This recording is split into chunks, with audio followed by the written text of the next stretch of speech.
From the Understood Podcast Network, this is What Now? A parent's guide to tantrums and meltdowns. I'm Dr. Andrew Kahn.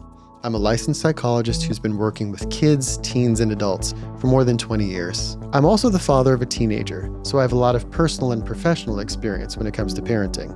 I'll be your host. Today's episode explains how to prevent tantrums using proactive praise. Probably thinking, preventing tantrums? That sounds good. But what the heck is proactive praise? Stick around and I'll explain what it is and how to use it.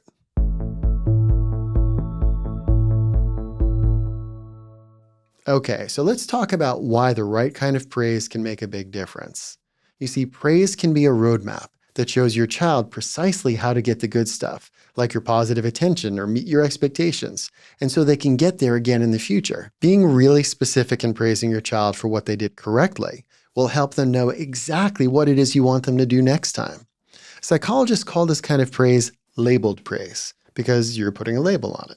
You're being very, very specific in what you're praising. This kind of detailed praise helps with all aspects of parenting, from managing challenging behavior to getting your child to do homework or daily tasks. Praise without specificity is like a game of pin the tail on the donkey. Getting praise feels good, but the child is spinning around in the dark, guessing how to get that praise again in the future. Specific praise is about creating a clear, direct path to positive behavior that we want to see. That's what I mean when I say proactive praise. It's the right kind of praise that helps your child know what to do again in the future. So it may seem a little counterintuitive, but praising a child for how they manage a challenging behavior or situation can help your child learn how to replace that challenging behavior. So let me give you an example. You can say, I really like the way you took 3 deep breaths when you noticed you were getting upset. Anytime a child can know what you want them to do in advance and feel rewarded for it, the more likely they are to meet those expectations. Praise also helps with motivation and self-esteem. You see, kids who have a lot of tantrums or outbursts, they often get a lot of negative feedback and attention. So praise can help motivate kids to keep trying. Praise can also help kids build self-esteem. But today we're really focused on the proactive aspect of praise. So remember, praise can be a roadmap to showing your child how to meet your expectations and be successful in their daily lives.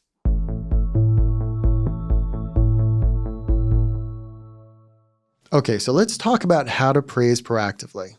So first, notice when your child does what you ask. Praise your child for what they just did. And be specific to help your child know what you want them to do again.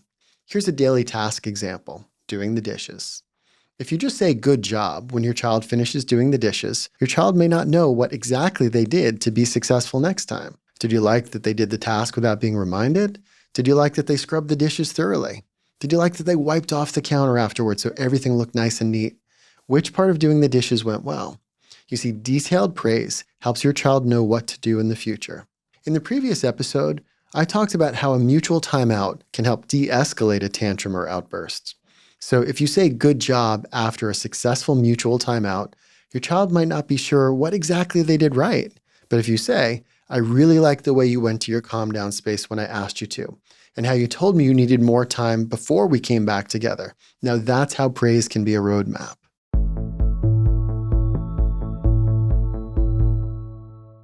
Let's talk about what you can practice ahead of time. Practice praising your child for doing even the smallest things right. So for example, packing their backpack, or getting their clothes or shoes ready the night before school, bringing their dishes to the sink after eating dinner. Be specific when you praise your child. For example, I really like the way you took a break when you were getting upset. That helped us come back together to talk about it. Give proactive praise 5 times this week.